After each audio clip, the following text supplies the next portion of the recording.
உங்கள் அனைவரையும் சந்திக்கிறதுல நான் கர்த்தருக்கு மகிழ்ச்சி அடைகிறேன். நல்லவர், அவர் கிருபை என்றும் உள்ளது. இவ்வளவு நேரமாக நீங்கள் கர்த்தரை ஆராதித்தீர்கள். கொஞ்ச நேரம் நாம் கர்த்தருடைய வசனங்களை தியானித்து நாம் இந்த ஆராதனை முடிக்கலாம். ஓசியாக்கு எழுதின தீர்க்கதரிசன புத்தகம் 11ஆம் அதிகாரம் 8ஆம் வசனத்தை நாம்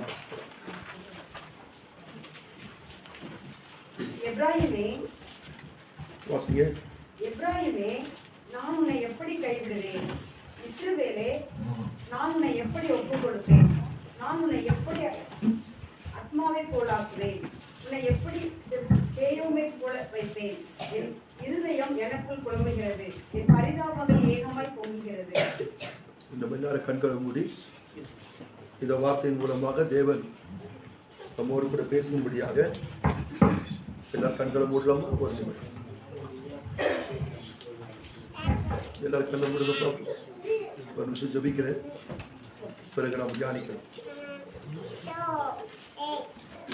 எங்களை அளவுக்கு அதிகமாக நேசிக்கிற நல்ல ஆண்டவரே, இந்த நல்ல வேலைக்காக நன்றியோடு கூட நாங்கள் துதிக்கிறோம், ஸ்தோத்திரிக்கிறோம்.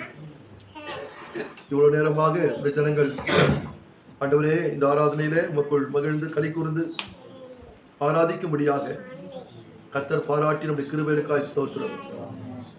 ஆண்டவரே, கடந்த ஆண்டை காட்டிலும் இந்த ஆண்டிலே எவ்வளோ நன்மைகளை கர்த்தர் செய்து உண்மை விடுதலையோடு கூட ஆராதிக்கும்படியாக கர்த்தாவே இந்த ஸ்தலத்தையும் நீர் எங்களுக்கு சீர்படுத்தி ஆண்டவர் கொடுத்த நம்முடைய தயவுள்ள கிருபைகளுக்காக நன்றியோடு கூட நாங்கள் துதிக்கிறோம், ஸ்தோத்திரிக்கிறோம்.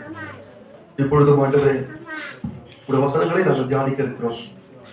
கொஞ்ச நேரமாக இருந்தாலும் நீர் என்ன தேவையான ஆலோசனைகளை தந்து கர்த்தர் வழி நடத்துவீராக.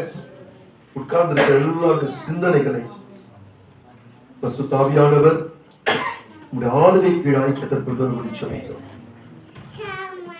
தியானம் எங்களுக்கு பிரயோஜனமாக இருப்பதை செய்யும். சிறு பிள்ளைகளுக்கு அமைந்துள்ள ஆவியத்தான் இயேசு நாமத்தில் வேண்டிக் கொள்கிறோம், ஜீவனுள்ள நல்ல பிதாவே. இந்த நாளின் செய்தியின் தலைப்பு, எப்ராயிமே, நான் உன்னை எப்படி கைவிடுவேன்? அல்லேலூயா சொல்லமா? அல்லேலூயா. எப்ராயிம் என்ற இடத்துல நீங்கள் உங்கள் பெயர்களை வைத்து இங்கு சொல்லிக் கொள்ளலாம். பேர் குமார். கர்த்தர் என்னை பார்த்து சொல்ற, குமாரே, நான் உன்னை எப்படி கைவிடுவேன்? அல்லேலூயா. வேதத்திலே எல்லாருக்கும் மனப்பாடமா தெரிந்த ஒரு வாக்குத்தத்தம். என்ன வாக்குத்தத்தம் சொல்லுப்பா? சண்டே ஸ்கூல் பிள்ளை கூட சொல்லுவாங்க. சகோதரி கட்ட சர்க்கார் சண்டே ஸ்கூல் பிள்ளைங்க முதல் கொண்டு பெரியவங்க வரைக்கும் ஒரு வாக்குத்தத்தம் எல்லாருக்கும் மனப்பாடமா தெரியும். என்னன்னு கேட்டீங்கன்னா, நான் உன்னை விட்டு விலகுவதும் இல்லை, உன்னை கைவிடுவதும் இல்லை. சில பிசாஸ் கால சொல்லுவான், கர்த்தர் உன்னை விட்டு என்ன பண்ணிட்டாரு? விலகிட்டாரு, கைவிட்டாரு, உன்னை மறந்துட்டாரு, அதனாலதான் இதெல்லாம் உனக்கு நடந்துச்சு. ஒரு காரியம் சொல்ல கவனிக்க, நம்ம கிட்ட எவ்வளவு பிழைகள் குறைகள் இருந்தாலும் கர்த்தர் நம்மை சிட்சிப்பாரே தவிர கர்த்தர் நம்மை கைவிடவே. அல்லேலூயா, அல்லேலூயா, அல்லேலூயா.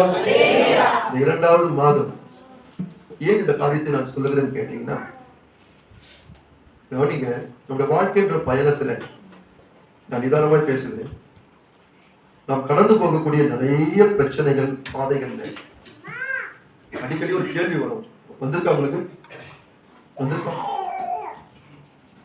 கூட தான் இருக்கிறாரா இல்லையா? அவர் இருந்தா இதெல்லாம் ஏன் நடக்குது? அவர் இருந்தா ஏன் இதெல்லாம் நடக்குது? இதோ கேட்கிறாருல, கர்த்தர் இருந்தா ஏன் இதெல்லாம் நடக்குது? ஏன் கர்த்தர் மறந்துட்டாரு? ஏன் இந்த சூழ்நிலை கர்த்தரை விட்டுட்டாரு? எத்தனையோ கேள்விகள் நம்முடைய உள்ளத்துல எழுப்பிக் கொண்டே இருக்கு. சங்கீதக்காரன் சொல்றாரு, கடைசியா முடிவு வராரு, இது என்னுடைய பலவீனம். என்னவா இது? இது என்னுடைய பலவீனம். இன்னும் நான் யார் கருத்துல தான் இருக்கேன்? எல்லாரும் உங்களுடைய வலது கருத்தை வச்சு சொல்லுங்க, இன்னும் நான் கர்த்தருடைய கருத்துல தான் இருக்கேன். அல்லேலூயா, அல்லேலூயா. அவர் மனுஷன் இல்ல, மறந்து போறது. ஆனால் நாம் கடந்து போகக்கூடிய பாதை, சூழ்நிலைகள், சில பிரச்சனைகள், சில வியாதிகள், போராட்டங்கள் சொல்லுது, கர்த்தர் உன்னை கைவிட்டார், தேவன் உன்னை மறந்தார். இனி உங்களுக்கு கர்த்தரிடத்தில் என்ன இல்லை? ஒரு ஆசீர்வாதம். இப்படி பலவிதமான எண்ணங்கள் எப்பயும் கை கொடுத்து கர்த்தர் சொல்லுகிறார், உன்னை நான் எப்படிப்பா கைவிடுவேன்? உன்னை நான் எப்படி மறப்பேன்? உன்னை நான் எப்படி அழிப்பேன்? இப்படி பல காரியம் சொல்றேன். இன்றைக்கு எப்ராஹிமை குறித்து நாம் தியானிக்க போகிறோம். இது சொல்வதற்கு முன்பதாக ஒரு சம்பவத்தை சொல்கிறேன், உங்களுக்கு பிரயோஜனமாக, இந்த மெசேஜ் உங்களுக்கு புரிவதற்காக. ஒரு பரிசுத்தவான், ஒரு தேவ மனுஷன், அந்த சபைக்கு வருகிற ஒரு தாயார் சிக்காக இருக்கிறான்னு சொல்லி கேள்விப்பட்டு அந்த வீட்டுக்காரர் ரட்சிக்கப்படுறார். ஹஸ்பண்ட் என்னது? ரட்சிக்கப்படாதவர். ரட்சிக்கப்படாத ஒரு கணவருக்கு நம்ம மனைவியா இருக்கிறார். வீட்டை விட்டு கூட அவங்களால எழுதி வர என்ன பண்ண முடியல, வர முடியாத ஒரு சூழ்நிலை. பாஸ்டர் வீட்டுக்கு வந்து ஜெபம் பண்ணுங்கன்னு அவங்க கணவர் சொன்ன உடனே நமக்கு ரொம்ப சந்தோஷமாயிடுச்சு. பாஸ்டருக்கு நியூஸ் போன உடனே பாஸ்டருக்கு ரொம்ப சந்தோஷம். அந்த ஆளா வர சொன்னாலும்ல பரவாயில்ல, அது ஒரு பெரிய பணக்கார வீடு. பாஸ்டர் சந்தோஷம், பைபிள் எடுத்துட்டு போயிட்டாரு. அந்த வீட்டுக்கு போயிட்டார். பெரிய பங்களா வீடு, கேட்டு அங்க இருக்கு. கொஞ்சம் தூரம் நடந்து வந்ததான் வீடு, பன்னெண்டா பெருசா இருக்கு. பாஸ்டர் தனியாக போயிட்டார். சர்ச்சுக்கு பக்கத்துல நடந்து போயிட்டார். இந்த ஆளு பாஸ்டர் பார்த்து வாங்க அப்படின்னு சொன்ன பாஸ்டர் என்ன உற்சாகம், ஆமா நல்ல வரவேற்பு அப்படின்னு சொல்லிட்டு பாஸ்டர் உள்ள போயிட்டார். மெயின் கேட்டை திறந்துட்டு உள்ள போயிட்டார். அந்த அம்மா சிக் பேஷண்ட் எங்க இருக்காங்க? உள்ள ரூம்ல படுத்திருக்காங்க. அந்த ஆள் உள்ள வந்து பாஸ்டர் உள்ள வந்துட்டாலும் தெரிஞ்ச உடனே இந்த மனுஷன் கையில இருக்கிற நாயை கட்டி விட்டு பாஸ்டர் பாதி தூரம் நடந்து வந்துட்டாரு. பாஸ்டர் பின்னாடி ஓடவும் முடியாது, முன்னாடி சீறிக்கிட்டு வருது. எப்படி என்னதான் பரிசுத்தவான்களா இருந்தாலும் எல்லாருக்கும் பயந்தது. செய்தி கேட்கும்போது அந்த பாஸ்டர் சொன்னாரு, கர்த்தாவே சொன்னாராம். பரலோகத்துல சத்தம் கேட்டுச்சான், எப்ராஹிமே நான் உன்னை எப்படி கைவிடுவேன்? அல்லேலூயா. இந்த வசனம் அப்படியே பரலோகத்துல கேட்குது அவருக்கு. நான் உன்னை எப்படி கைவிடுவேன்? ஒரே வார்த்தை நிக்கிறாரு. சீறிக்கிட்டு வந்த நாயை ஆட்டுக்குட்டி மேல அந்த பத்திரிச்சு காத்து நடந்த உண்மை. இந்த பிப்ரவரி மாதம் எதெல்லாம் உங்களுக்கு சீருதோ உங்க பாதத்துல வந்து அமரும். அல்லேலூயா, அல்லேலூயா. அப்ப வந்தாலும் பார்த்தா உண்மையாவே உங்க யாரு இருந்தவங்க? கர்த்தருடைய சாரி பாஸ்டர் வாங்க ஜெபம் பண்ணாரு. கர்த்தர் அந்த அம்மாவுக்கு பரிபூர்ணமான சுகத்தை தந்தார். அந்த பாஸ்டர் சொல்லும் போதே கண்ணீரோடு சாட்சி சொல்றாரு. என்ன சாட்சி தெரியுமா? அந்த நாய் எனக்கு கடிச்சிடும் யோசித்து. சாதாரண நாய் இல்லைங்க, வீட்டுல வளர்க்குறாங்க பெரிய பெரிய நாய்ங்க, கொதறிட்டுக்கும் விட்டா. இன்னைக்கு எத்தனை காரியம் நம்ம பாயுது தெரியுமா? உண்மையான நாய் பாய்ஞ்சா எவ்வளவு பரவாயில்ல, எதெல்லாம் நம்ம மேல இன்னைக்கு பாய்ந்து கொண்டிருக்கு. கர்த்தர் சொல்லுகிறார், இந்த பிப்ரவரி மாதம் அவர் எழுந்து காற்றையும் கடலையும் அதற்றுவார். என்ன உண்டாகும்? மிகுந்த அமைதல் உண்டாகும். அல்லேலூயா. உள்ளத்துல அந்த வார்த்தை உங்களோடு நான் கலந்து கொள்கிறேன். எப்ராஹிமே நான் உன்னை எப்படி? அல்லேலூயா. எல்லா கண்களை மூடி ஒரு வார்த்தை சொல்லுங்க, இருதயத்தை கைய வச்சு. நான் கர்த்தரால் மறக்கப்படுவதில்லை. அல்லேலூயா. இன்னொரு சொல்லுங்க, நான் கர்த்தரால் மறக்கப்படுவதில்லை. நான் உன்னை மறப்பதில்லை என்று சொன்னார். நீ என்னால் மறக்கப்படுவதில்லை என்று சொன்னார். அல்லேலூயா, அல்லேலூயா. ஆண்டு கேட்கிறார், நான் உன்னை எப்படி மறப்பேன்? சரி, இது எப்ராயிம் யார்? இது எப்ராயிம் யார்? வசனம் சொல்றது 41ஆம் அதிகாரம் ஆதியாகமம் வசனம் 51 52 வாசிங்க பார்ப்போம். 51 52. யோசேப்பு என் வருத்தம் யாவையும் என் தகப்பனுடைய குடும்பம் அனைத்தையும் நான் மறக்கும்படி தேவன் பண்ணினார் என்று சொல்லி மூத்தவனுக்கு மனாசே என்று பெயரிட்டான். நான் சிறுமைப்பட்டிருந்த தேசத்தில் தேவன் என்னை பழுக பண்ணினார் என்று சொல்லி இளையவனுக்கு எப்ராயிம் என்று பெயரிட்டான். இப்போ கவனிங்க, இந்த ஓசியா புத்தகத்து வரும்போது ஓசியா புத்தகம் முழுவதும் எப்ராயிமை குறித்து எழுதப்பட்டது. எப்ராயிம் போக போக போக ரொம்ப மோசமா போயிட்டான். ஆனாலும் கர்த்தர் சொல்றாரு, எப்ராயிமை நடப்பட போதில்லை. விட்டேன், என்னை விட்டு எவ்வளவு தூரம் போய் எவ்வளவு மோசம் போனாலும் நான் என்ன பண்ண போறது இல்லை. சத்தமா சொல்ல, நான் என்ன பண்ண போறது இல்லை. அவர் நல்ல தாய் தகப்பன் நீங்க எடுத்து பாருங்க, நல்ல தாய் தகப்பன் எடுத்து பாருங்க. பிள்ளைங்க பெற்றிருக்காங்க, ஏதாவது ஒரு பிள்ளை ரொம்ப மோசமா இருக்கு, சரியில்லை, உண்மையான தாய் தகப்பன் பண்ண மாட்டாங்க, அந்த பிள்ளைய கைவிட. அந்த பிள்ளைக்கும் தாங்க செய்ய வேண்டிய கடமை என்ன பண்றாங்க. அப்போ ஒரு சாதாரண தாய் தகப்பனே நம்ம பெற்றெடுத்துட்டோன்ற ஒரே காரணத்தினால அந்த பிள்ளைக்கும் நான் செய்ய வேண்டிய கடமை செய்யணும்பா அப்படின்னு சொல்லும் போது நம்முடைய தேவன் அவர்களை பார்க்கிலும் எத்தனையோ மடங்கு கர்த்தர் நல்லவர். அல்லேலூயா, அல்லேலூயா. இந்த எப்ராயிம் யாரு கேட்டீங்கன்னா, யோசேப்பு எகிப்து தேசத்துல போய் கர்த்தரால் ஆசீர்வதிக்கப்பட்டு உயர்த்தப்படும் போது திருமணம் ஆகி முதலாவது 2 ஆண் பிள்ளைகள் பிறக்கிறார். மூத்தவனுக்கு மனாசே. மனாசே என்று சொன்னால் என் தகப்பன் குடும்பத்தார் செய்த எல்லா வருத்தங்களையும் கர்த்தர் மறக்கும்படி செய்தார். ஒரு காரியம் சொல்லுகிறேன், கவனிங்க. மற்றவர்கள் நமக்கு செய்த தீமையை மறக்கிறது தான் கிறிஸ்தவ செய்தி. ஆமென். லிஸ்ட் போட்டு வச்சிருக்க கூடாது. 1947 மாதிரி நிறைய விசுவாசிங்க எப்படி இருக்காங்க. 19 சொல்ல மாட்டீங்களா?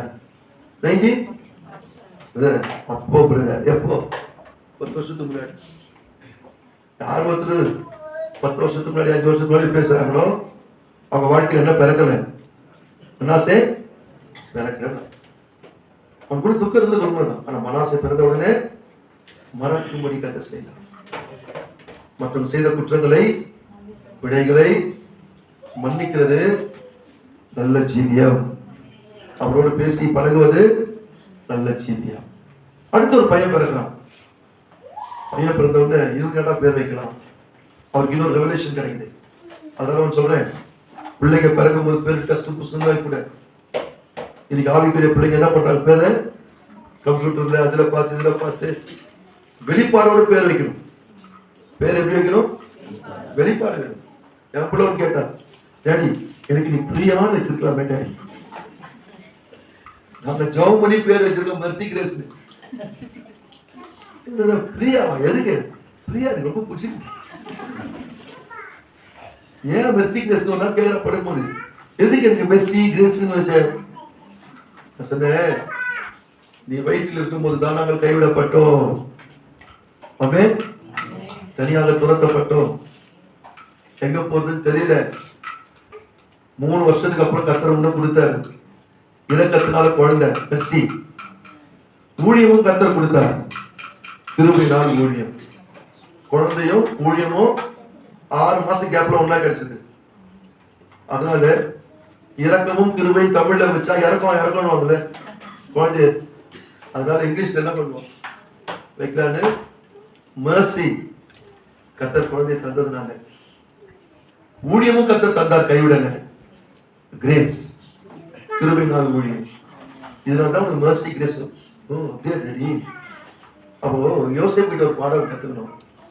அவர் 2வது பாயிண்ட் என்ன பேர் வச்சாருன்னா, நான் சிறுமைப்பட்ட தேசத்தில்.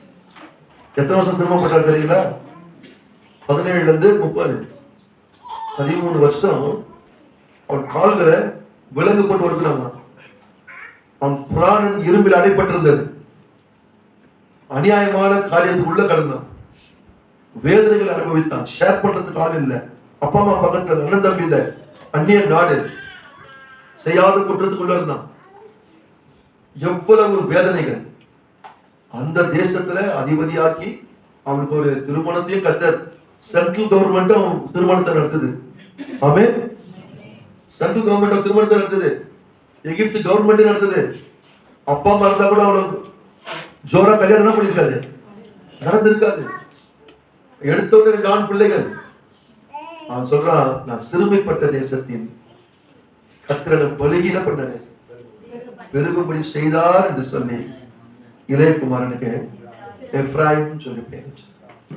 இந்த எப்ராயிம் தான் போக போக போக போக இஸ்ரவேலாய் மாறி அவர்கள் இந்த ஓசியா புத்தகத்துல நிறைய தவறுகள் பண்றாங்க. நான் சுருக்கமா சொல்றேன், அதை தேவனுடைய பிள்ளை புரிந்து கொள்வதற்காக சொல்கிறேன். ஒரு ஓசியா புத்தகத்துல 4:1 படிக்கும் போது எப்ராயிம் விக்கிரகங்களோடு கலந்திருக்கிறான். தேவஜனை வெக போயிடுச்சு. இப்போ வெக போயிடுச்சு விக்கிரக ஆராதனை. 5:9 சொல்றாரு, அவன் பாழாவான். 6:4 சொல்றாரு, உன் பக்தி சரியான பக்தி இல்லப்பா, உன் பக்தியில நீ சரியில்லை. 6:10 சொல்றாரு, உன்னுடைய வேசித்தனம் என்று சொல்லுகிறார். 7:8 சொல்லும் போது எப்ராயிம் திருப்பி போடாத அப்பம், அவன் பேதையான புறா. 7:11 சொல்றாரு, அவனுக்கு புத்தியே இல்லைன்ற. கவனிங்க, இவ்வளவு இன்னும் கூட நிறைய இருக்கு. இந்த எப்ராயிம் குறித்து ஓசியால நிறைய காரியங்கள் மைனஸ் நிறைய இருக்கு. நிறைய காரியங்கள் கர்த்தரை விட்டு தூரம் இருக்கிறான். ஆனால் அதே ஓசியா 11 வரும்போது கர்த்தர் ஒரு இரக்கத்தை காண்பிக்கிறார். என்னன்னா, கவனிங்க, இவ்வளவு பிழைகள் குறைகள் உன் வாழ்க்கையில் இருந்தாலும் உன்னை நான் எப்படி ஒரு ஆமென் சொல்ல மாட்டீங்க? அல்லேலூயா, அல்லேலூயா. இது எப்ராயிமை பற்றி 3 குறிப்புகளை நான் சொல்றேன். முதலாவது, எப்ராயிமை கர்த்தர் நினைவு கூர்ந்தார். ஆமென், ஆமென். கர்த்தர் எப்ராயிம் என்ன பண்ணாரு? இரண்டாவது, கர்த்தர் எப்ராயிமை மேன்மைப்படுத்தினார். அவருடைய நாமத்தை என்ன பண்ணாரு? கர்த்தர் மேன்மைப்படுத்தினார். மூன்றாவது, எப்ராயிமை கர்த்தர் பெருக பண்ணினார். ஆங்கிலத்தில் ரொம்ப அழகா இருக்கும். நினைவு கூறுகிறார் என்பது mindful. God as mindful of Ephraim. மைண்ட்ல வச்சிருக்காரு. இரண்டாவது, மேன்மைப்படுத்துகிறார். மேன்மைப்படுத்துகிறார் சொல்லும்போது மேக்னிஃபை. அவனுடைய பேரை கர்த்தர் என்ன செய்யறாரு? பெருமைப்படுத்துகிறார். மேக்னிஃபை. மூணாவது, கர்த்தர் அவனை பெருக பண்ணுகிறார். மல்டிப்ளை. கர்த்தர் ஸ்தோத்திரம். கவனிங்க, ஒரு தேவ பிள்ளையை, உங்களையும் என்னையும் கர்த்தர் கைவிடாமல் தேவன் நடத்துவாரானால் இந்த 3 ஆசீர்வாதங்கள் நமக்கு கண்டிப்பாக தேவன் தருவார். சிதறாமல் கவனிங்க. கர்த்தர் மைண்ட்ல வைக்கிறார். முதல்ல God is mindful about Ephraim. முதல்ல இங்க வைக்கிறார். இரண்டாவது, அவன் பேரை கர்த்தர் மேன்மைப்படுத்துற, மேக்னிஃபை பண்ற.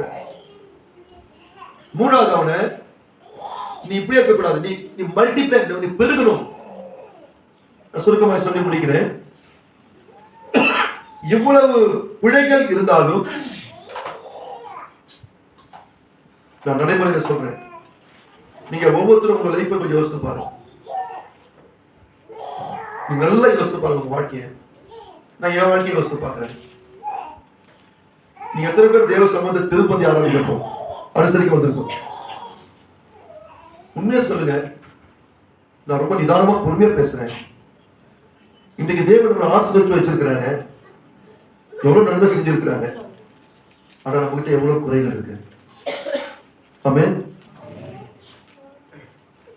நீங்க ரொம்ப நிதானமா யோசித்தீங்கன்னா இப்படிப்பட்ட அநேக ஆசீர்வாதங்களுக்கு நான் என்னன்னா சொல்லிக்கிறேன், நான் தகுதி கிடையாது. கர்த்தர் தனியா வச்சு ஒண்ணு சொல்றேன், நம்ம நம்ம பிழைகள் குறைகள் கர்த்தருக்கு தெரிஞ்சதுனால நம்ம தப்பிச்சோம். நம்முடைய பிழைகளும் குறைகளும் இன்னொரு மனுஷனுக்கு தெரிஞ்சிருந்தா இன்றைக்கு நம்ம இந்த உலகத்தை என்ன பண்ணிட முடியாது, இருந்திருக்க முடியாது. கடந்த நாட்கள்ல ஒரு ஆறுதல் ஜெப கூட்டம், ஒரு வருட ஸ்தோத்திர கூட்டம் நடத்தினாங்க. அன்னிலிருந்து இந்த ஒரு வார்த்தையை தொடர்ந்து நான் பேசிக்கிட்டே இருக்கிறேன். சபையில 1ஆம் தேதி தான் பேசினேன், முதல் சண்டே தான் பேசினேன்.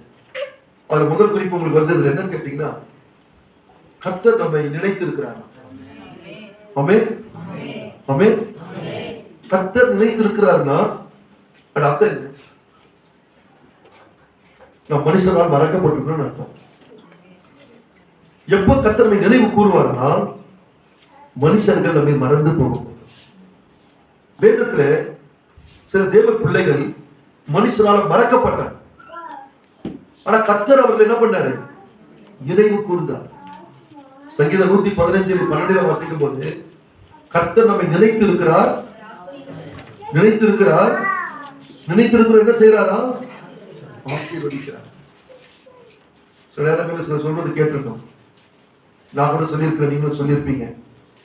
முதல்ல கொஞ்சம் ஞாபகத்துல வச்சாங்களா, வச்சாங்களா? கொஞ்சம் என்ன பண்ணுங்க. யோசேப் சொன்னார், பானபாத்திரக்காரர் தலைவிட்டேன், நீங்க வாழ்ந்திருக்கும் போது என்ன நினைச்சீங்க?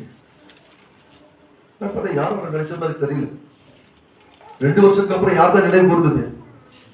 யோசேப்பை கர்த்தர் தான். எப்ராயிமே நான் உன்னை எப்படி கைவிடுவேன் அப்படின்னு சொன்னா, ஸ்டில் எப்ராயிம் எங்க இருக்கிறான்னு கேட்டீங்கன்னா, கர்த்தருடைய நினைவிலே அவர் இருக்கிறார். நான் சொல்றது ரொம்ப ஆழமான ஒரு காரியம், நீங்க எப்படி எடுக்கிறீங்க தெரியல. நம்ம இந்த உலகத்துல நம்ம ஜீவனை முடிக்கிற வரைக்கும், நான் தாழ்மையா சொல்கிறேன், நம்முடைய ஓட்டத்தை முடிக்கிற நாள் வரைக்கும் அந்த கர்த்தருடைய வருகை மட்டும் கர்த்தர் ஒருவர் நம்மை நினைவு கூர்ந்தால் போதும். அல்லேலூயா, அல்லேலூயா. கர்த்தர் நம்மை நினைவு கூர்வாரானா, அந்த கள்ளன் சொன்னா, கடைசி நேரத்துல உன் ராஜ்யத்துல வரும்போது சொல்லுங்க, என்னை பில்லி கிரகாம் என்றதானே வேர்ல்டு ஃபேமஸ் எவாஞ்சலிஸ்ட் கர்த்தருக்குள்ள மடிச்சிட்டாரு. அவர் சொல்றாரு தன்னுடைய பிரசங்கத்துல ஒரு முக்கியமான வார்த்தையை சொல்றாரு, பெரிய பெரிய கூட்டங்களிலே நான் பிரசங்கம் பண்ணதுனால பரலோகம் போவதில்லை. ஆமென். அவருடைய கூட்டங்களில் பெரிய அற்புதம் நடக்காதான், லட்சக்கணக்கான ஜனங்க கூடுவாங்க, வசனத்தை அவ்வளவு அழகாக பிரசங்கம் பண்ணுவார், எல்லாம் அப்படியே கவனிப்பாங்க. லட்சக்கணக்கான ஜனங்க பின் டிராப் சைலண்ட்ல கவனிப்பாங்க. அவருக்கு வந்த கூட்டம் இது வரைக்கும் யாருக்கும் வரல சொல்றாங்க. அவ்வளவு பெரிய ஊழியக்காரர் என்ன சொல்றாருன்னா, திரள் கூட்டத்துக்கு முன்பாக நான் பிரசங்கம் பண்ணதால பரலோகத்துக்கு நான் போராட்ட நம்பிக்கை எனக்கு, என் பிரசங்கத்தை கேட்டு அநேகர் ரட்சிக்கப்பட்டதுனால நான் எங்க போறது இல்லை. அவர் சொல்றாரு அழகான ஒரு வார்த்தை, அது நம்மளும் சொல்ல போறோம்.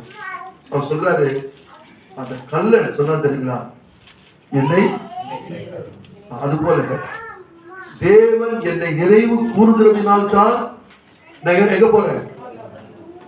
சொல்லப்போ அல்லேலூயா, அல்லேலூயா, அல்லேலூயா. யாராவது பிச்சை கேட்கிறாங்க,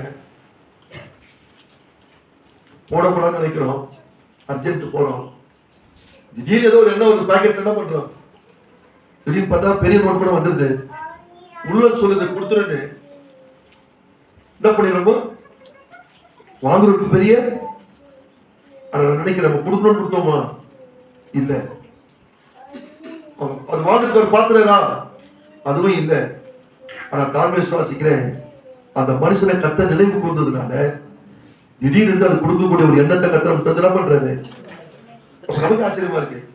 சில நேரங்களில் நம்முடைய வாழ்க்கையில கூட வரக்கூடிய எத்தனையோ ஆசீர்வாதங்கள், நல்லா கவனிங்க, எந்த ஒரு ஆசீர்வாதமும் இனிமேல் ஜோம் பண்ணி கிடைச்சதுன்னு சொல்லாதீங்க, என் பரிசுத்தத்தினால கிடைச்சதுன்னு சொல்லாதீங்க.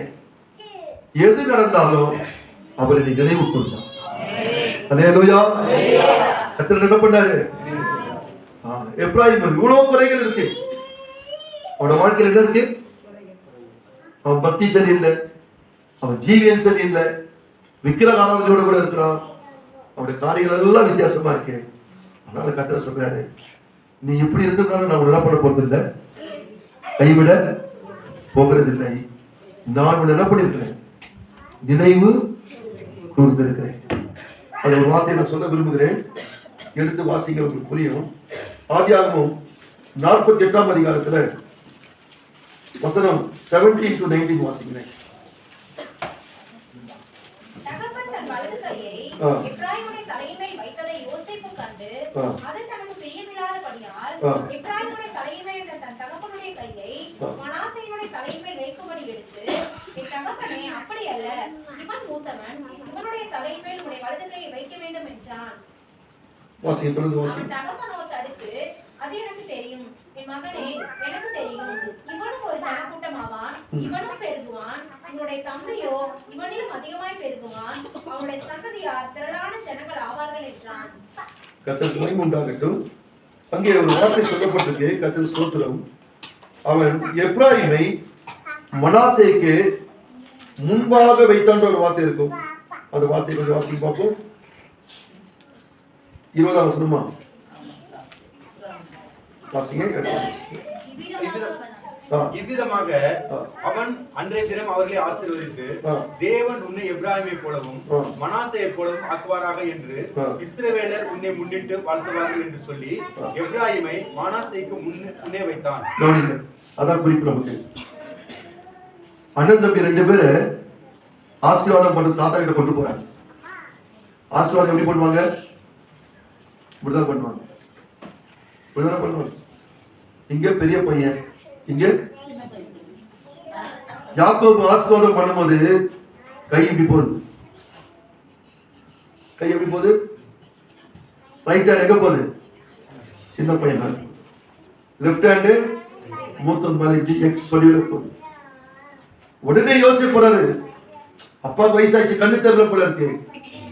டாடி, இவன் மூத்தவன், இவன் இளையவன்.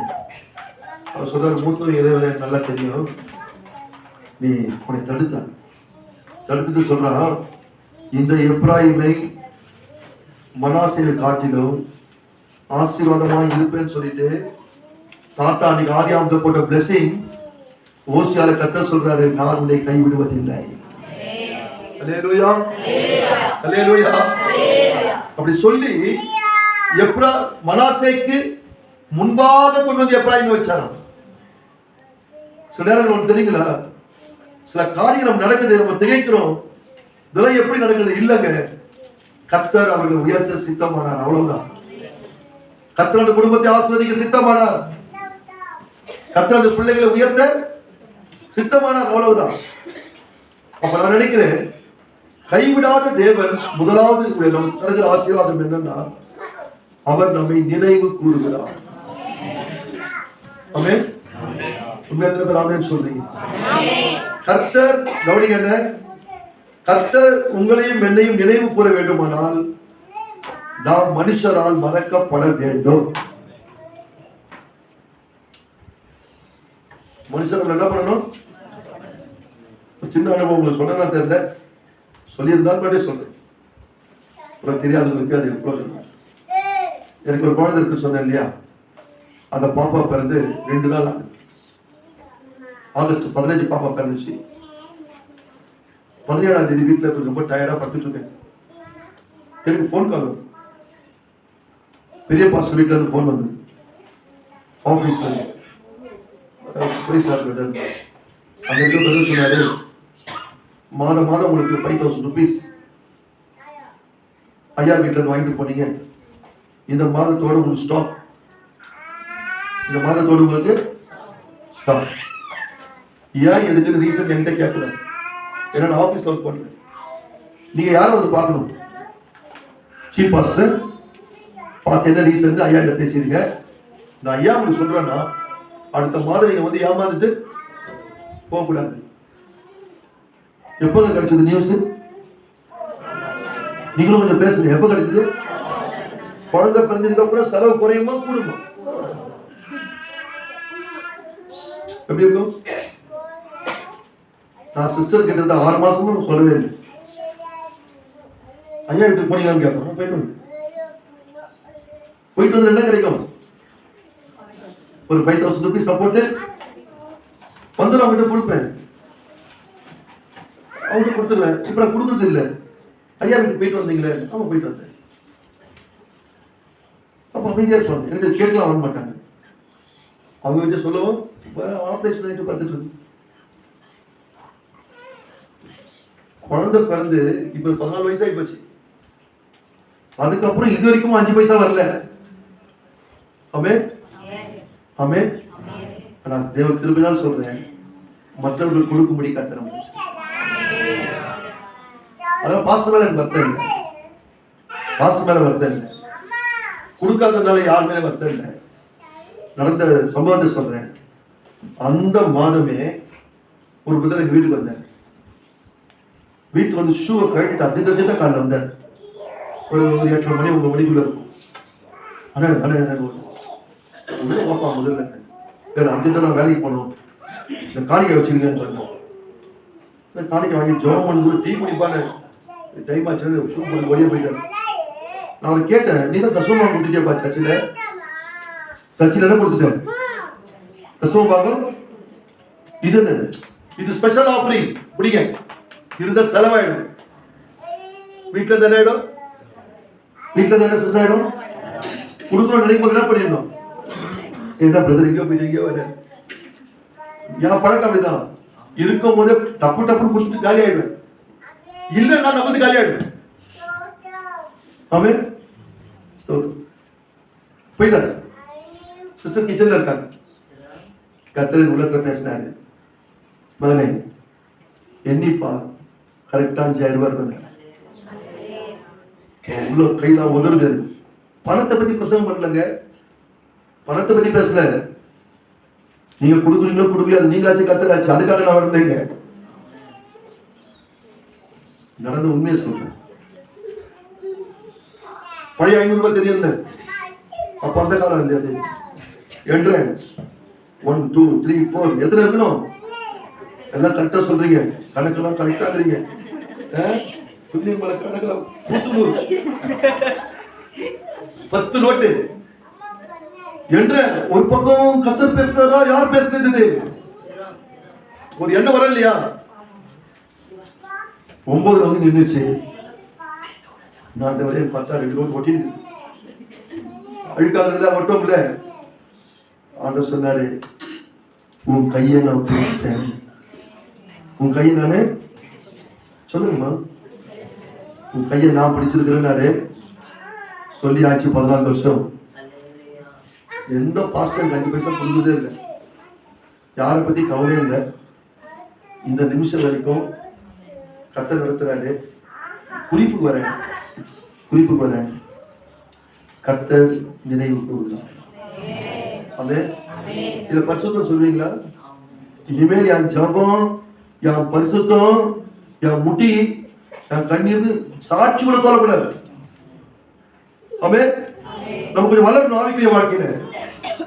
பிரதர் வீடு கொடுத்தாரா, கார் கொடுத்தாரா, வேலை கொடுத்தாரா, சாட்சி எப்படி சொல்றா சொல்லித்தாரு. கர்த்தரை நினைவு கொடுத்தார், எனக்கு ஒரு வேலை தந்தார். ஹாஸ்பிட்டல்ல 24 மணி நேரம் டைம் கொடுத்தாங்க.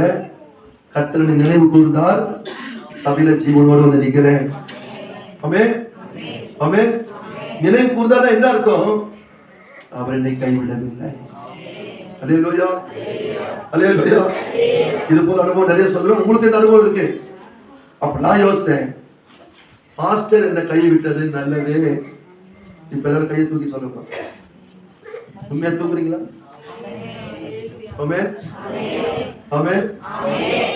மனுஷரால் நான் கைவிடப்பட்டது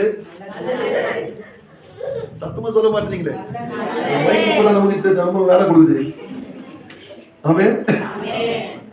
பயந்துடாதீங்க. நான் யோசிக்கிறேன், இன்னைக்கு எத்தனையோ 5000 கத்த கொடுத்து. ஆமென். கத்த நல்லவன். கத்தாமே சொல்லுகிறேன், மனுஷர் நம்மை மறக்கும் போது கர்த்தர் உள்ள கையில நம்ம இருக்கோம் இல்ல. ஓஹோ, என் பிள்ளை எல்லாம் என்ன பண்ணிட்டாங்க, கை விட்டுட்டாங்க. இதுக்கப்புறம் நான் தான் யாருக்கு ஹெல்ப் பண்ணணும்? என் பிள்ளைக்கு. இந்த மாதம் முதற்கொண்டு கர்த்தர் உங்களுக்கு உதவி செய்ய வல்லவராக இருக்கிறார். எல்லா கர்த்தருடைய முகத்தை நோக்கி பார்க்கணும். இப்படி செய்யணுங்க. இவங்க என்ன விசாரிக்கல, அவங்க வந்து என்ன பார்க்கல, அவங்க எனக்கு துட்டு கொடுக்கல, இவங்க என்ன வந்துட்டாங்க. புலம்பல் புலம்பல் வேணாம் வேணான்று. நல்லது நல்லது, சத்தமா சொல்லுங்க, நல்லது நல்லது. ஏன்னா அது ஒரு வழி, கர்த்தர் 7 வழியை தரப்பார். அல்லேலூயா. இரண்டாவது ஒரு காரியத்தை சொல்லுகிறேன். தேவன் நம்மை மறப்பதில்லைன்னு சொன்னா எப்ராயிமை கர்த்தர் என்ன படுத்தினாரா? மேக்னிஃபை. மேக்னிஃபைன்னா எல்லாருடைய கண்களுக்கு முன்பாக என்ன பண்றாரு? மேன்மைப்படுத்துறாருன்னா தனியா ஒரு ரூம்ல வச்சு அழகு பார்க்க மாட்டாரு. ரூம்ல இருக்கிறவங்கள வெளியில கொண்டு வந்து நிக்க வச்சு எல்லா ஜனங்கள் பாக்குற மாதிரி கர்த்தர் என்ன பண்ணுவோம் நம்மள. யோசுவா புத்தகத்துல வாசிங்களேன், 3:7 வாசிங்களேன். 3:7 வச்சுக்கிற படிங்க. கர்த்தர் யோசுவாவை நோக்கி, நான் மோசேயோடு இருந்தது போல உன்னோடு இருக்கிறேன் என்பதை இஸ்ரவேலர் எல்லாரும் அறியும்படிக்கு இன்று அவர்கள் கண்களுக்கு முன்பாக, கவனிங்க, இன்று அவர்கள் கண்களுக்கு முன்பாக உன்னை மேன்மைப்படுத்துவேன். கவனிங்க, உன்னை மேன்மைப்படுத்துவேன் சொன்னாரு. ஆனால் 4:14 வாசிக்கிறேன். 4:14 அந்நாளிலே கர்த்தர் யோசுவாவை சகல இஸ்ரவேலரின் கண்களுக்கு முன்பாகவும் மேன்மைப்படுத்தினார். மேன்மைப்படுத்துவேன் சொன்னாரு. கர்த்தர் என்ன பண்ணாரா? மேன்மை. அப்படின்னா தான் நடந்துச்சுன்னு கேட்டீங்கன்னா வீட்டை போய் படிங்க. சகல இஸ்ரவேலருக்கு முன்பாக, அம்மா கொஞ்சம் கவனிங்க, மோசேக்கு முன்பாக செங்கடல், எல்லாம் மோசைக்கு பயந்துட்டாங்க. ஓ, பெரிய ஆள் பாரு. இப்ப யோசுவா தலைமையில லீடர்ஷிப்ல போயிட்டு இருக்கும் போது ஆண்டவர் அழைக்கும் போது ஒரு வார்த்தை சொல்லிட்டார். As I was with Moses, I shall be with you. நான் மோசையோடு இருந்தது போல, அது முன்னாடி சொல்லிட்டு தான் உங்களுக்கு கூப்பிட்டார். நீ பலன் கொண்டு நீ உயிரோடு இருக்க நாளெல்லாம் no one can against, உனக்கு ஒருத்தவரை நிக்க முடியாது முன்னாடி சொல்லி கூப்பிட்டார். சொல்லி கூப்பிட்டவர் 3ஆம் அதிகாரத்தில் மேன்மைப்படுத்துவர் சொன்னார். ஆனா 4ஆம் அதிகாரத்தில் மேன்மைப்படுத்தினார். எதை வச்சு மேன்மைப்படுத்தினார் அப்படி நீங்க பாத்தீங்கன்னா, யோசுவாக்கு மோசேக்கு முன்னாடி செங்கடல் பிளந்தது போல யோசுவாக்கு முன்பாக அவனுடைய லீடர்ஷிப்ல லட்சக்கணக்கான ஜனங்கள் யோர்தான் முன்னாடி நிற்கும் போது கர்த்தர் அங்க செங்கடலை பிளந்தவர். யோசுவாவின் நிமித்தம் தன்னுடைய ஜனங்களுக்காக யோர்தான் என்ன பண்ணாரு? எத்தனை பேர் விசுவாசிக்கிறீங்க? இந்த மாதத்துல எதெல்லாம் உங்களுக்கு பெரிய ப்ராப்ளம் நினைக்கிறீங்களோ கர்த்தர் உடைக்க போறார். ஹல்லேலூயா, ஹல்லேலூயா. இவ்வளவு பிரச்சனை வந்து இவங்க எப்படி இருக்காங்க? ஜனங்கள் தெரியுமா உங்களுக்கு? ஜனங்கள் மத்தியில ஜனங்கள் கண்களுக்கு உன்னை நான் மேன்மைப்படுத்தினா அநேகர் நம்மளை பார்த்துட்டு இருக்காங்க. எப்ப விழுவோம், எப்ப நம்ம காணாம போவோம்? உங்களுக்கு தெரியுதோ தெரியலையோ, இது உண்மை. நம்ம காணாம போன சந்தோஷப்படுறது ஒரு கூட்டம் இருக்கு, நம்ம விழுந்தால் சந்தோஷப்படுறது ஒரு கூட்டம் இருக்கு, நம்ம பின்வாங்கி போனால் சந்தோஷப்படுறது ஒரு கூட்டம் இருக்கு. ஆனா கர்த்தர் யோசுவாவுக்கு சொன்னாரு, அவர்கள் கண்களுக்கு முன்பாக. அப்போ ஒரு கூட்டம் பார்த்துட்டு இருக்கு யோசுவாவை. இவன் தான் பெரிய ஆளு, மோசையோட பெரிய ஆளு, பாத்துறோமே இவன் லீடர்ஷிப்ல என்னதான் நடக்குது. மோசே தேவ மனுஷன், யார் இவன்? அவருக்கு வேற காரணம் இருந்துவேன். ஆனா கர்த்தர் பார்த்தார், யோசுவா தலை என்ன பண்ணாங்க? உயர்த்தா யோர்தான் 2ஆ பிரிஞ்ச உடனே எல்லாரும் வாய் பொத்திட்டு என்ன பண்ணிட்டான்? அது யோர்தானே. இதெல்லாம் யார் பார்த்தது? நான் காரியத்தை அடிக்கடி யோசிப்பேன். நான் நடைமுறையில் சொல்றேன், உங்களை ஆசீர்வதிக்கிறது. ஆமென், ஆமென். என்னோட எத்தனை பேர் ஆவியில் ஆமென்றீங்க? ஆடம்பர வாழ்க்கையை பத்தி எல்லாம் பிரசங்கம் பண்ண மாட்டேன். ஆனா எதை பத்தி பேசலாம்? ஆசீர்வாதமான வாழ்க்கையை பத்தி நிச்சயமா நம்ம பேசிதான். ஆமென். நாம ஆசீர்வாதமாக இருந்தா மற்றவங்க ஆசீர்வாதமாக. ஆனா ஆடம்பரத்தை பத்தி பேச வேண்டிய அவசியம் புல்பிட், நம்ம புல்பிட்டுக்கு இடமே இல்லை. நம்ம புல்பிட்டுக்கு ஆடம்பரத்துக்கும் வாயில சொல்லுமா சொல்லுங்க. நம்ம சபையை பொறுத்த வரைக்கும் ஆடம்பர லைஃபுக்கும் குறிப்பிட்டுக்கும் சத்தமா சொல்லுங்க, சம்மந்தமே கிடையாது. அப்படிப்பட்ட பிரச்சனை வராதீங்க. ஆனால் நீங்கள் சாபத்தில் இருப்பது தேவ சுத்தம் இல்லை. ஆமென். நம்ம எப்படி இருக்கணும்? இஸ்ரவேலை ஆசீர்வதிப்பதே கர்த்தருக்கு. ஆமென். நீங்க ஆசீர்வாதம் பண்றத 4 பேர் என்ன பண்ண முடியும்? கொடுக்க முடியும், செய்ய முடியும், எல்லாம் செய்ய காரியம். அப்போ எல்லாரும் பாக்குறாங்கன்னா நான் தாழ்மையா விசுவாசிக்கிறேன். அப்போ இவனுக்கு என்ன நடக்குதுன்னு பார்த்துட்டு இருக்கிறேன். இது அப்படியே நீங்க வாங்க. எப்ராயிமை கர்த்தர் எப்படி மகிமைப்படுத்தினா தெரியுங்களா? அந்த 2ஆம் அதிகாரத்துக்கு வாங்க.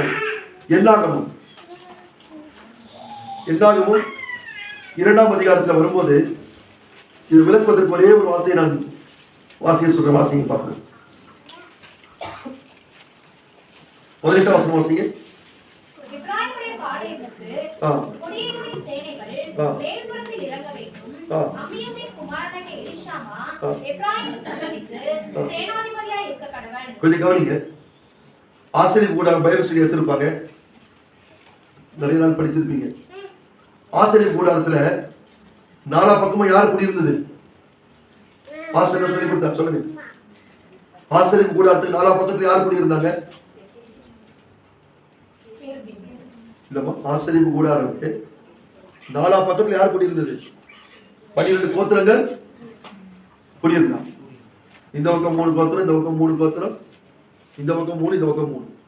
ஆசிரியர் கூடார வாசல் கிழக்கு நோக்கி இருந்தது. எதிர மோசே ஆரோன் வீடு இருந்தது. 3 பக்கத்துல கெர்சோம், மெராரி, கோகாத் என்ற லேவி புத்திரங்கள் இருந்தாங்க.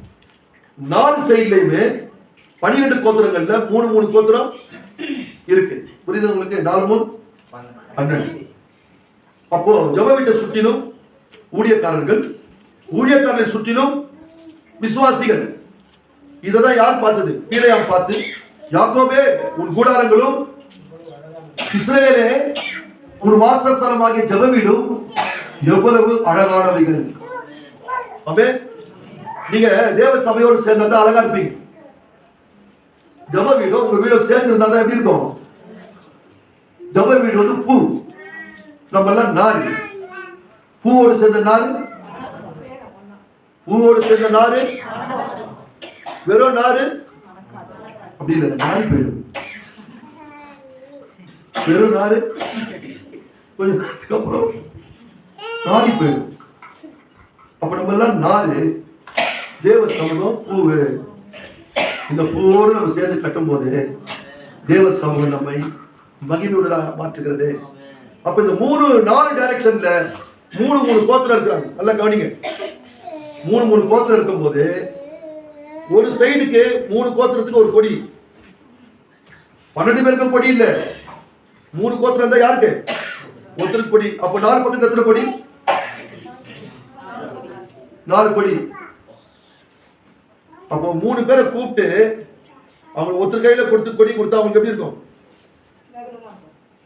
சந்தோஷமா இருக்கும். 2 பேருக்கு எப்படி இருக்கும்? இன்டர்வியூ 3 பேர் போறீங்கம்மா, ஒருத்தர் செலக்ட், இப்படி சொன்னதான் புரியும். 2 பேர் ரிஜெக்ட் எப்படி இருக்கும்? இப்போ வந்து பேர் கஷ்டமா இருக்கு. அப்போ 12 பேர்ல எத்தனை பேர் செலக்ட்? யாரெல்லாம் கொடி வாங்கினாங்க பாத்தீங்களா? யூதாக்கு கொடி ஒரு சைடு, ரூபனுக்கு ஒரு கொடி, தானுக்கு ஒரு கொடி. அடுத்தது யாருக்கு கொடி? சொல்லுங்க யாருக்கு? எப்ராயிம் பெருவினா மனாசே பெருவினா? சரி, எப்ராயிம் மனாசே 2 பேருக்கு விட பெஞ்சமின் சின்னப்பா. பெஞ்சமின் என்ன வேணும்? யோசேப்புக்கு தம்பி. என்னடா இவர் கதை சொல்றாரு நினைக்காதீங்க. மேன்மைப்படுத்துவேன் அப்படின்னு சொல்லும்போது உங்க வேலை ஸ்தலத்துல, உங்க வீட்டுல, உங்க உறவினர் மத்தியில அநேகர் இருப்பாங்க. உங்க தலையை கர்த்தர் உயர்த்துவார். அல்லேலூயா, அல்லேலூயா. எங்க தாத்தாக்கு மொத்தம் 29 பேர பிள்ளைங்க. தேவ கிருபையில் நான் மட்டும்தான் ஊழியக்காரன். என்ன சோத்திரமே வர மாட்டேங்குது. நான் ஊழியக்காரன் தான். ஊழியம் பிரயோஜனம் கேட்கிறீங்களா? ரட்சிக்கப்பட்டிருக்காங்க சிலர். ஆனால் 29 பேர பிள்ளைகள்ல முழு நேரமா ஊழியம் செய்து யாரு? அதனால கர்த்தருடைய கிருபை நம்ம மேல கொடி யார் மேல பறக்குது. ஆமென்.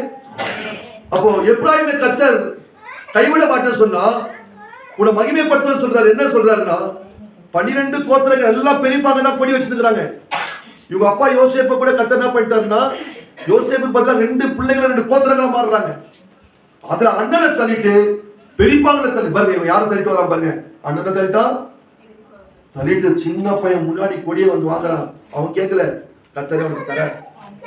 அப்ப என்ன அர்த்தம்னா, அந்த எப்ராயிம எல்லாருடைய கண்களுக்கு முன்பாக, எங்க சபையில ஒரு தம்பி இருக்கான், அவனுக்கு நல்ல இடத்துல வேலை கிடைச்சது, ரொம்ப கஷ்டப்படுற பையன்.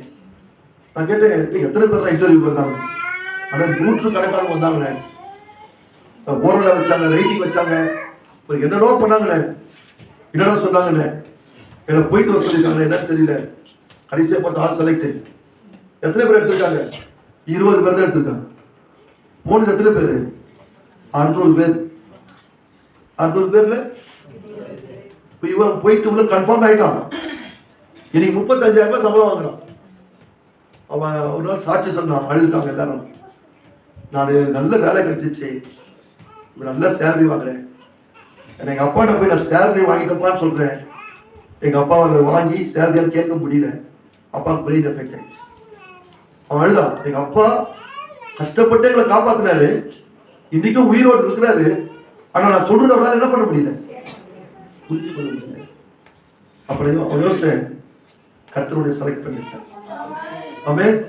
அப்புறம் தாழ்மையா விசுவாசிக்கிறேன், கர்த்தர் ஒரு குடும்பத்தை, கர்த்தர் ஒரு ஊழியத்தை, ஆமென், ஒரு நபரை கர்த்தர் கைவிட மாட்டேன்னு சொன்னார்னா, அது இன்னொரு பகுதி இருக்கு. என்னன்னு கேட்டீங்கன்னா, அவர் எல்லாருடைய கண்களுக்கு முன்பாக கர்த்தர் அவமானப்படுத்த மாட்டார். சரி, எத்தனை பேர் உண்மையாக சொல்றோம்? கர்த்தர் அவமானப்படுத்த நினைக்கிறீங்களா? இல்ல. எல்லாரும் நான் கற்பனை பண்ணி பார்த்தேன். எல்லாரும் நிக்கிறாங்க, எப்ராஹிம் இங்க வா, மோசே கூப்பிடுற, இந்த அவனுக்கு ஒரு கொடி. சீனியர் எவ்வளவு பேர் இருக்காங்க, பெரியவங்க எவ்வளவு பேர் இருக்காங்க, சின்ன பையனை கூப்பிட்டு கொடி கொடு. அதெல்லாம் நீ கேட்க கூடாது. கர்த்தர் சொன்னார், யார்கிட்ட சொல்லணும்? எப்ராஹிமுக்கு. அப்ப எப்ராஹிம் பக்கம் பாத்தீங்கன்னா அவன் பாளையத்துல ஒரு கொடி பறக்குது, பேரு எப்ராஹிம் எழுதியிருக்கு. கொடி பறக்குது எதுக்கு அடையாளம் தெரியுமா? ஜெயத்திற்கு அடையாளம். எல்லாரும் பாக்குறாங்க. கர்த்தர் எப்ராஹிம் தலையை, ஆமென், கர்த்தர் உயர்த்தினார். கர்த்தர் உயர்த்தணுமா, மனுஷன் உயர்த்தணுமா? நம்மளுக்கு உயர்வு கேட்கக்கூடாது. எனக்கு இது தெரியும், அது தெரியும், கொடுங்க, செய்யணும்னு சொல்லக்கூடாது. கர்த்தர் கொடுக்குற வரைக்கும் என்ன பண்ணணும்? காத்திருக்க. கடைசி ஒரு வார்த்தை சொல்லி முடிக்கிறேன். எப்ராஹிமை கர்த்தர் அந்த 2ஆம் அதிகாரத்திலேயே ஒரு காரியம் சொல்லி முடிக்கிறேன், நேரம் ஆகியிருந்தாங்க.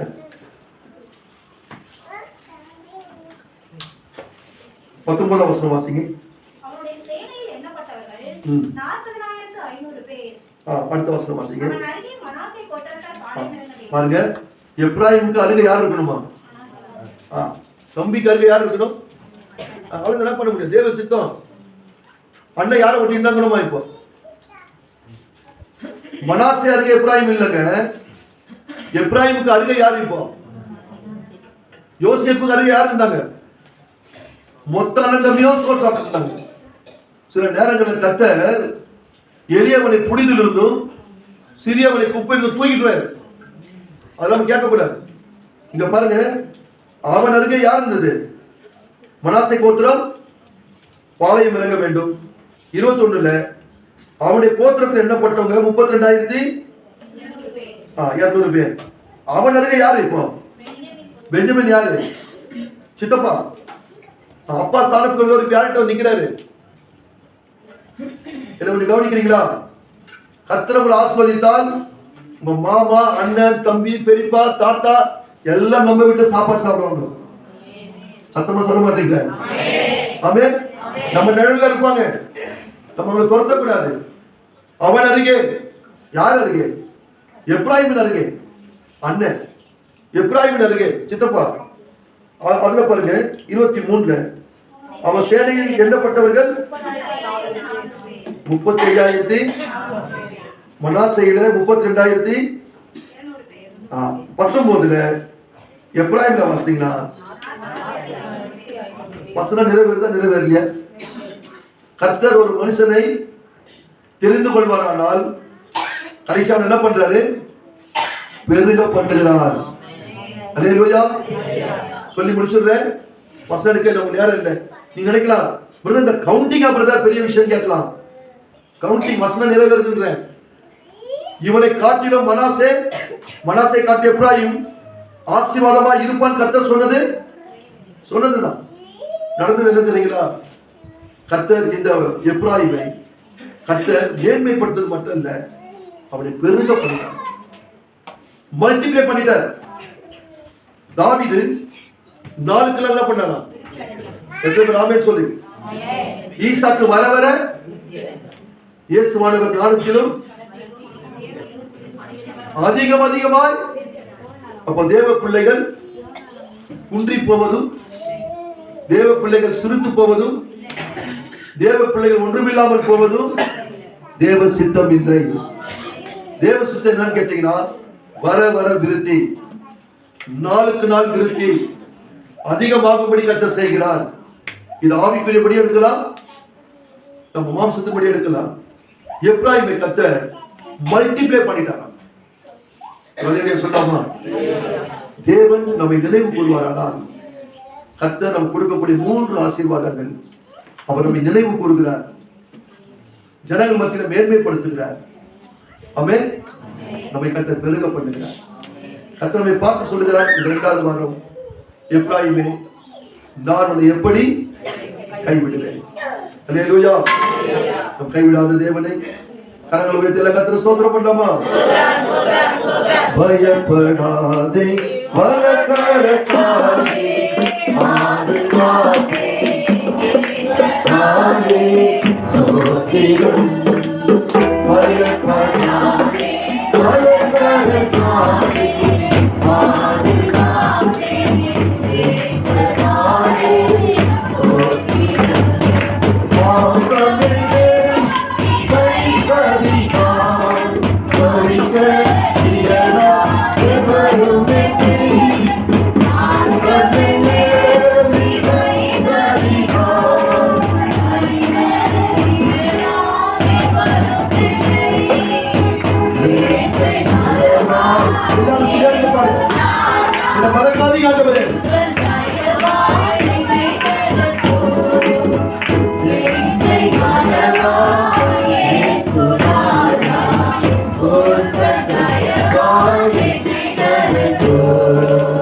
தாய் தன் சிறியை மறந்து விட்டார்,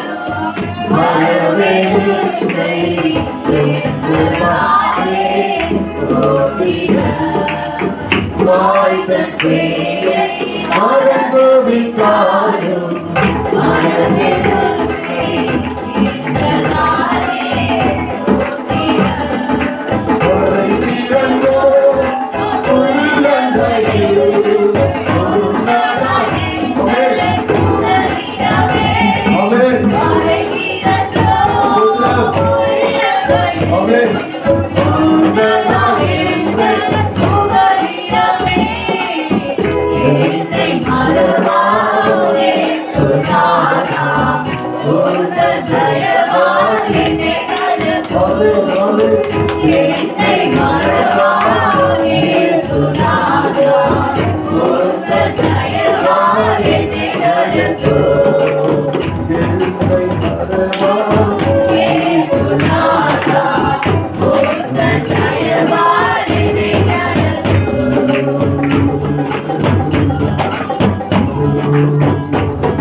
பார்த்து ஒரு வார்த்தை கேட்கலாம். எத்தனை பேருக்கு இந்த செய்தி உங்களுக்கு புரிஞ்சதோ புரியலையோ, என் உள்ளத்திலே ஒரு வார்த்தை கற்று தந்ததை உங்களோடு நான் ஷேர் பண்ணிக்கிறேன். நான் உன்னை எப்படி கைவிடுவேன்? எல்லாரும் ஆண்டவரை பார்த்து ஒரு வார்த்தை கேட்டு முடிக்கிறார். கர்த்தாவே, என்னை மறவா இயேசுநாதா, உங்கள் தயவுனால் என்னை நடத்தும். என்னை ஒரு நாளும் மறந்து அதை நடத்தும்.